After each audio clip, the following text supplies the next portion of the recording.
우리가 어렸을 때 동네 엿장수 아저씨들이 돌아다녔습니다. 쇠 가위 절그렁절그렁 하면서 헌 숟가락, 헌 냄비 이런 거 가져오면 아주 달콤하고 맛있는 엿으로 바꿔주겠다고 하면서 동네를 다니곤 했죠. 아라비안 나이트에 나오는 알라딘 얘기를 보면 당대 최고의 주술사인 자파가 알라딘에게서 그 주술 램프를 뺏기 위해서 바그다드의 길을 거닐면서 고물 등잔을 새 등잔으로 바꿔드립니다. 엿장수 같이 이렇게 소리를 치고 다닙니다. 누구나 낡은 것보다 새 것을 좋아하는 것이 일반적이죠. 그런데 헌 등잔을 새 등잔으로 바꿔준다고 하니까 얼마나 좋겠어요. 주술사가 이런 심리를 이용을 해서 소원을 들어주는 램프의 요정 지니가 나오는 마술 램프를 싸구려 새 등잔으로 바꿔주겠다고 유혹을 하는 것이죠. 오늘 이런 것과 좀 비슷한 사건이 오늘 본문에 나옵니다. 아합 왕이 나봇이라는 농부에게 이런 술수를 가지고 접근을 하고 있습니다. 오늘 본문의 이야기는 어느 날 아합 왕이 나봇이라고 하는 포도 농사를 짓는 농부를 찾아가는 것으로 시작을 하고 있습니다. 오늘 본문 바로 앞장인 열왕기상 20장에 보면 아합 왕이 당대의 강대국이었던 아람의 왕 베나닥과 두 번에 걸친 전쟁을 치르게 됩니다. 그런데 두 번 모두 대승을 거두게 됩니다. 그렇게 승리를 거뒀으니 이제 얼마나 대단한 그 마음속에 자신감이 넘치겠어요. 그리고 돌아온 아합 왕이 친히 행차를 해서 일개평민 나봇을 찾아가서 만납니다. 나봇 입장에서는 아주 대단히 황공한 행차 방문인 것이죠. 이유는 이렇습니다. 나봇의 포도원 가까운 곳에 아합 왕의 왕궁이 있었어요. 아합 왕은 두 번의 전쟁의 승리에 고취돼서 왕궁의 규모를 이제 키우고 지경을 넓게 확장하고 싶었습니다. 그런데 나봇의 포도원이 요즘 말로 하면 딱 알박기가 되어 있는 거예요. 이것 때문에 이 왕궁의 지경을 넓히는 데에 어려움이 있게 되었다고 하는 것이죠. 나봇을 찾아온 아합이 한 가지 그럴듯한 제안을 합니다. 너의 포도원을 내게 줘라. 그러면 대신 나는 너에게 더 아름다운 좋은 포도원을 주겠다. 아니면 너의 포도원을 내가 좋은 값을 쳐서 보상해 줄 테니 나한테 팔아라. 이렇게 얘기를 합니다. 아합 왕의 제안은 언뜻 보기에 일개 농부에게 찾아와서 왕이 하는 제안 치고는 제법 공평하고 너그럽게까지 느껴지기도 합니다. 이런 아합의 제안은 사실 두 가지 측면에서 거절하기가 어려운 제안입니다. 하나는 두려움 때문이에요. 한 나라를 다스리는 막강한 권력을 가진 왕의 제안을 일개 농부가 감히 거부할 수 있겠습니까? 또 하나는 이익이라는 측면인데요. 나봇의 입장에서 볼 때 이거 꽤 괜찮은 거래라고 할 수 있습니다. 나봇은 현재 포도원보다도 훨씬 좋은 대체 부지를 요구할 수도 있고요. 높은 가격을 요구할 수도 있는 상황이었습니다. 나봇의 입장에서 별로 손해볼 것이 없는 거래라는 것이죠. 오히려 좋은 기회다라고 생각하면서 은근히 기뻐할 수도 있을 만한 상황입니다. 그러나 나봇은 이 제안을 단호하게 거절합니다. 본문 3절을 보겠습니다. 나봇이 아합에게 말하되 내 조상의 유산을 왕에게 주기기를 여호와께서 금하실지로다 하니, 이 구절을 공동번역 성경에서는 이렇게 번역을 합니다. 선조들에게서 물려받은 이 포도원을 임금님께 드릴 수는 없습니다. 천벌을 받을 짓입니다. 나봇의 대답을 살펴보면 두 가지를 이야기하고 있는데요. 첫째는 이 거래는 여호와께서 금하시는 것이다 하는 것입니다. 그 당시의 어법으로 보면 최고의 부정적인 표현으로 이런 말을 하고 있습니다. 결코 이런 일이 있을 수 없다. 내 목숨을 걸고 이런 일을 할 수 없다라고 하는 이런 표현이에요. 두 번째로는 이것은 내 조상의 유업입니다 하는 것입니다. 즉 이것은 경제적인 논리와 수익 사업으로 생각해서는 안 되는 것이다 라고 하는 것이죠. 이 포도원은 단지 돈을 버는 도구가 아닙니다. 조상이 물려준 땅을 파는 것, 이것은 이스라엘 사회를 형성하는 기본법을 어기는 것입니다. 저는 이런 거래를 할 수가 없습니다. 이것입니다. 고대 사회에서 생사 여탈권을 쥐고 있는 왕의 부탁을 거절한다는 게 얼마나 어려운 일인지 모릅니다. 그런데도 나봇이 왕의 부탁을 단호하게 거절하는 것을 이해하기 위해서는 이스라엘 사회에서 땅이 갖는 의미를 알 필요가 있습니다. 하나님은 아브라함과 그의 후손들에게 땅을 주시겠다고 약속을 하셨어요. 하나님께서 당신의 백성을 이집트의 노예 생활에서 건져내실 때 종노릇하는 삶에서 이끌어내셨을 뿐만 아니라 영원히 먹고 살 수 있는 터전까지 함께 주셨습니다. 그것이 약속의 땅 가나안이었습니다.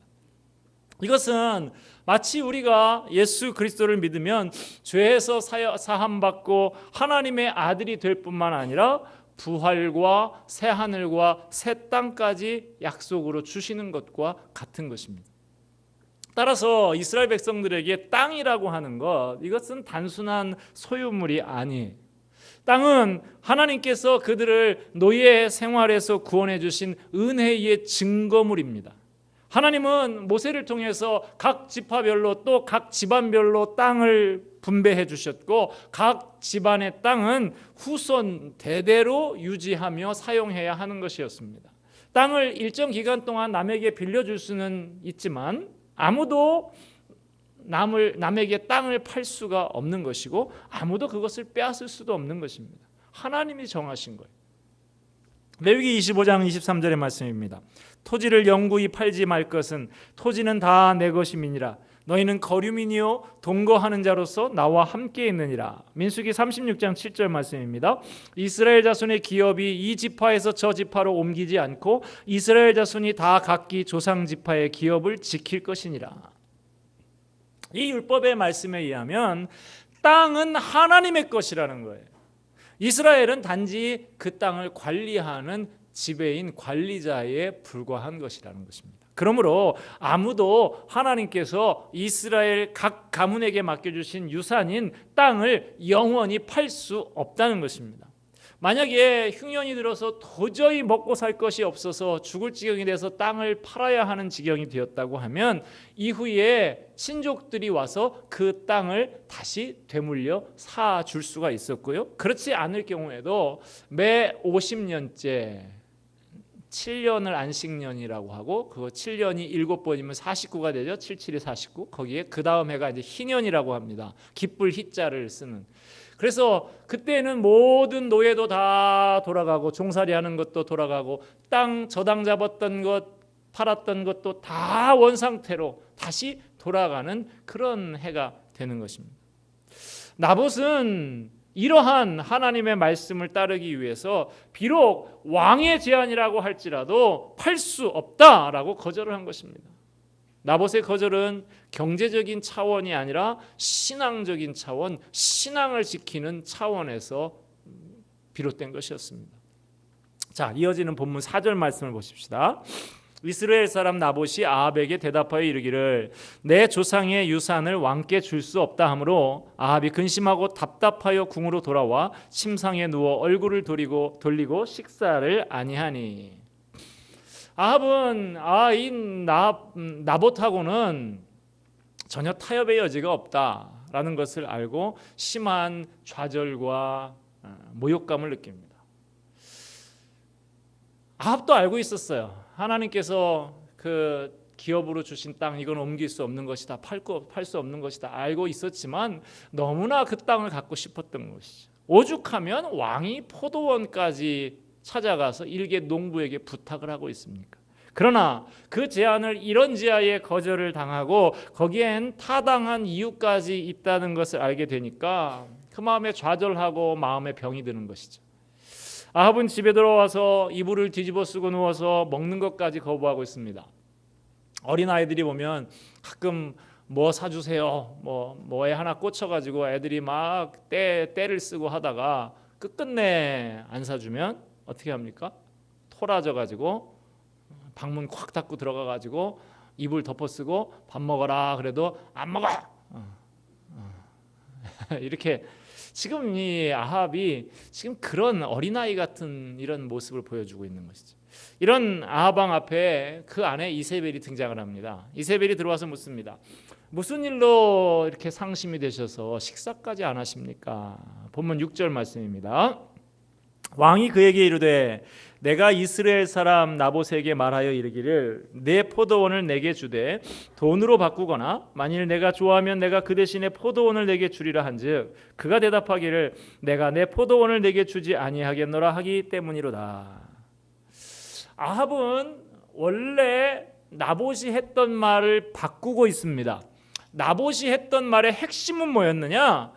내 조상의 유산이다. 이거 하나님께서 금하시는 거기 때문에 줄 수가 없다라고 하는 것이죠. 그런데 그 말은 다 쏙 빼버리고 아합은 이세벨에게 당신에게 내 포도원을 팔지 않겠다라고 이렇게만 말했다고 라고 말하는 것이죠. 나봇의 말과 아합의 말은 짧은 말이었지만 천지차이입니다. 아합은 나봇이 말한 그 신앙적이고 법적인 이유를 전혀 제시하지 않고 있는 것이죠. 이어지는 본문 7절입니다. 그의 아내 이세벨이 그에게 이르되 왕이 지금 이스라엘 나라를 다스리시나이까? 일어나 식사를 하시고 마음을 즐겁게 하소서. 내가 이스라엘 사람 나봇의 포도원을 왕께 드리리이다 하고. 왕이 지금 이스라엘 나라를 다스리고 계십니까? 이 말은 아니 지금 당신 이스라엘 나라 왕 맞아요? 이 말이에요. 어떻게 왕이 되어가지고 그 한낱 평민 농부의 말에 그렇게 거절받고 상처받고 그럴 수가 있냐는 것이죠. 이세벨이 아합에게 내가 당신에게 그것을 차지하게 해주겠다라고 선언을 합니다. 마치 무슨 지금 아합이 왕이 아니고 이세벨이 왕인 것 같습니다. 아합은 당대 최고의 용사였습니다. 큰 나라하고 전쟁에서도 2번이나 승리한 사람이었어요. 그런데도 이상하게도 이세벨 앞에만 서면 늘 고양이 앞의 쥐처럼 그렇게 약해집니다. 마치 어느 가요 가사하고 비슷한 것 같아요. 그대 앞에만 서면 왜 나는 이렇게 작아지는가, 뭐 그런 가사 있던데. 이세벨은 음모를 꾸미고 편지 한 통으로 자신의 계획을 실행합니다. 그녀는 아합의 이름으로 편지를 써서 나봇과 같이 살고 있는 성의 장로와 귀족들에게 보냅니다. 편지의 내용은 금식을 선포하고 그 성 백성들을 다 모으고 나봇을 그 가운데 높이 앉혀라 하는 것이었어요. 금식을 선포한다 하는 것은 국가적인 어려움이 닥쳤을 때 온 백성이 함께 회개하러 모이는 것이죠. 그렇게 모인 백성들 앞에 이세벨은 불량배 2사람을 준비시켜서 나봇이 하나님을 저주하고 왕을 저주했다고 거짓 증거를 하게 한 다음에 신성모독죄, 왕모독죄로 즉결 사형, 돌을 던져서 그렇게 피 흘려 죽게 하도록 해라, 이런 음모를 지시를 합니다. 그리고 장로와 귀족들은 그 서슬퍼런 이세벨의 명령대로 무책임한 재판을 해서 한 사람의 의인을 죽이게 되는 것이죠. 마침내 선한 농부 나봇의 피가 성문에 다 튀어오르게 됩니다. 그들은 냉혹하고 잔인하게 의인을 죽였습니다. 너무나 철저하게 조직적으로 합법을 가장해서 잔인한 죄를 저지르고 있습니다. 자, 죽었다는 통보를 받은 이세벨이 아합에게 나봇이 죽었다고 말을 합니다. 이세벨은 다 알고 있지만 나봇이 어떻게 죽게 되었는지에 대해서는 아합에게 말하지 않습니다. 그냥 죽었다고만 합니다. 아합도 이세벨에게 아니 그 멀쩡하던 나봇이 어떻게 죽게 되었느냐 하고 묻지를 않아요. 어찌 보면 다 알면서도 애써 모르는 척하는 것 같습니다. 본문 16절입니다. 아합은 나봇의 죽었다 함을 듣고 곧 일어나 이스라엘 사람 나봇의 포도원을 차지하러 그리로 내려갔더라. 아합은 나봇이 죽었다는 이야기를 듣고 곧 일어나, 잘 됐다는 것이죠. 쾌재를 부르는 것이죠. 바로 실행에 옮깁니다. 나봇의 포도원을 차지하러 갑니다. 과연 아합이 나봇의 포도원을 취할 수 있었을까요? 이 이후의 이야기를 보면 하나님께서 선지자 엘리야를 보내셔서 아합과 이세벨과 그들의 집에 대해서 심판을 선언하십니다. 너희의 왕조는 끝났다 라고 말씀하십니다. 아합은 비참한 최후를 맞이하게 됩니다. 아합의 피와 이세벨의 피는 개들이 핥아 먹었다 그랬어요. 그리고 그의 왕자 70명이 사마리아에서 한날에 한 칼에 죽음을 당하는 비참한 최후를 맞이하게 됩니다. 우리는 오늘 나봇의 이 포도원 이야기를 보면서 나봇은 정말로 옳은 선택을 한 것인가 하는 의문이 듭니다. 포도원을 지키기 위해서 그까지 포도원 때문에 목숨을 잃어도 좋은 것인가요? 더 큰 재물을 모아서 그 포도원 주고 더 큰 포도원, 좋은 포도원 받고 돈 많이 받아서 헌금도 많이 하고 하나님 앞에 영광 돌리는 삶 살면 더 좋은 것 아닌가요? 그의 죽음은 개죽음이 아닌가라고 하는 것입니다. 어떻게 보면 미련한 사람처럼 보일 수도 있고 지혜 없는 사람, 시대에 뒤떨어진 사람처럼 보일 수가 있습니다. 꽉 막힌 사람처럼 보일 수 있어요. 그러나 이스라엘 왕들의 역사를 기록한 열왕기 저자는 나봇의 이 포도원 이야기를 상당히 긴 한 장, 21장 한 장 전체에 걸쳐서 제법 자세하게 다루고 있습니다. 고대 사회에서 왕이 그까지 평민의 포도원 하나 뺏은 게 뭐 그렇게 대단한 일이라고 이렇게 상세하게 역사에 남겼을까요? 성경이 이렇게 나봇의 이야기를 길게 다루고 있는 것은 나봇의 죽음이 단순한 죽음이 아니라 역사적인 의미가 있는 사건이라는 것이죠. 나봇의 이야기는 부강하고 번성했던 아합의 왕조가 무너지는 근거가 됩니다. 아합 왕조가 얼마나 견고한 왕조였느냐 하면 엘리야가 바알 선지자 850명을 갈멜산에서 죽였어도 무너지지 않을 정도로 강한 나라였습니다. 그런데 한 의인의 죽음이, 나봇의 죽음이 이 견고한 왕조가 멸망하는 근거가 됩니다.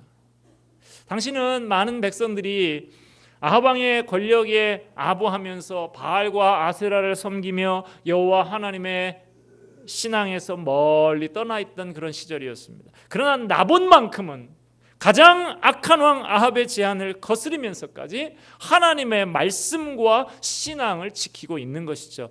그는 그 시대의 남은 사람이었습니다. 진정한 하나님의 백성이었습니다. 나봇에게 있어서 이 포도원이라고 하는 것은 단지 평수나 가격으로 측정될 수 있는 것이 아니었습니다. 그것은 단순한 부동산이 아니었어요. 그것은 그가 받은 구원의 선물이었습니다. 나봇의 포도원은 믿는 자에게 주신 영원한 기업을 상징하는 것입니다. 찬송가에도 있죠. 나의 영원하신 기업 생명보다 귀하다. 하나님이 주신 이 기업은 생명보다 귀하다. 나봇의 신앙이 바로 그것이었습니다. 나봇은 예수님을 예표하기도 합니다. 예수님이 십자가에서 아무 힘도 쓰지 못하고 죽으실 때 그 죽음은 세상 사람들이 볼 때는 정말 미련하고 어리석은 죽음 같았습니다. 그러나 그 죽음을 통해서 하나님의 구원의 역사가 완성이 됐고 죄인들이 구원 얻는 길이 열리게 되었습니다.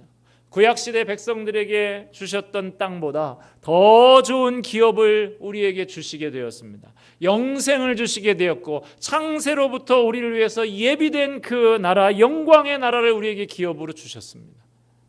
그러나 오늘 우리 그리스도인들은 이러한 하나님의 말씀을 고집하기보다는 세상의 형편과 사회의 분위기에 적당히 타협하며 살아갈 것을 유혹받고 있습니다. 그렇게 살아야 잘 살 것 같아요. 괜히 말씀을 고집하면서 살다가는 세상에서 왕따가 되고 어렵게 살 것 같은 느낌이 듭니다. 나봇의 고민은 우리의 고민이기도 합니다. 우리는 지금 어떻게 살아가고 있습니까? 내 욕심을 채우기 위해서 하나님의 말씀을 무시하고 적당히 타협하면서 살아가고 있지는 않습니까? 짭짤한 수익이 있다고 하면 하나님은 잠깐 모른 채 하면서 눈 딱 감고 그렇게 살아가고 있지는 않습니까? 아니면 나봇처럼 하나님의 말씀, 하나님의 주신 기업을 지키기 위해서라면 어려움도 손해도 기꺼이 감수하면서 살아가고 계십니까? 오늘 말씀을 통해서 하나님은 오늘 우리들도 나봇처럼 우리의 포도원을 지킬 것을 요구하고 계십니다. 어떤 그럴듯한 제안이 온다 할지라도 하나님이 금하시는 것이라면 과감하게 거절하라 라고 말씀하고 있습니다. 오늘 우리가 지켜야 할 나봇의 포도원, 그것은 무엇일까요? 좀 우리의 구체적인 삶의 부분에 한번 적용해 봤으면 좋겠습니다. 에서 같은 경우는 장자의 명분과 축복을 소홀히 여겼죠. 그것은 눈에 보이지 않는 것이라고 그것을 당장 눈에 보이는 팥죽 한 그릇에 팔아 넘겨버렸습니다. 다니엘과 세 친구, 어떠한 일이 있어도 우상에게는 절하지 않겠다는 결심을 했습니다. 그래서 왕이 내린 진미를 거절했고 느부갓네살의 신상에 절하지 않았습니다. 다니엘과 세 친구는 신앙의 절개, 이것을 나봇의 포도원처럼 여기고 지켰습니다. 사무엘 선지자는 나는 너희를 위하여 기도하기를 쉬는 죄를 결단코 범치 않겠다 결심했습니다. 사무엘에게 있어서 변치 않고 지켰던 나봇의 포도원은 기도하는 것이었습니다. 바울에게 있어서는 무엇일까요?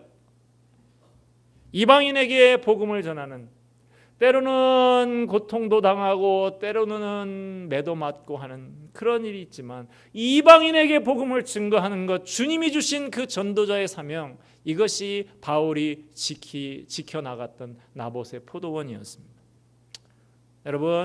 여러분에게 있어서 나봇의 포도원은 뭡니까? 시편 128편에 보면 그 시편 기자가 가정을 포도나무와 감람나무가 무성한 과수원과 같다고 그렇게 노래를 하고 있습니다. 내 집 안방에 있는 내 아내는 결실한 포도나무 같으며 내 식탁에 둘러앉은 자식들은 어린 감람나무 같으리로다. 가정이 우리가 가꾸고 지켜나가야 할 포도원이다라고 하는 것입니다. 가정은 남편과 아내가 서로 사랑하고 아끼는 공간입니다. 그리스도인들은 남편에게서 주님을 발견하고 아내에게서 교회를 발견합니다. 우리는 가정을 통해서 교회의 비밀을 깨닫게 됩니다. 또한 이 포도원은 교회를 상징하기도 합니다.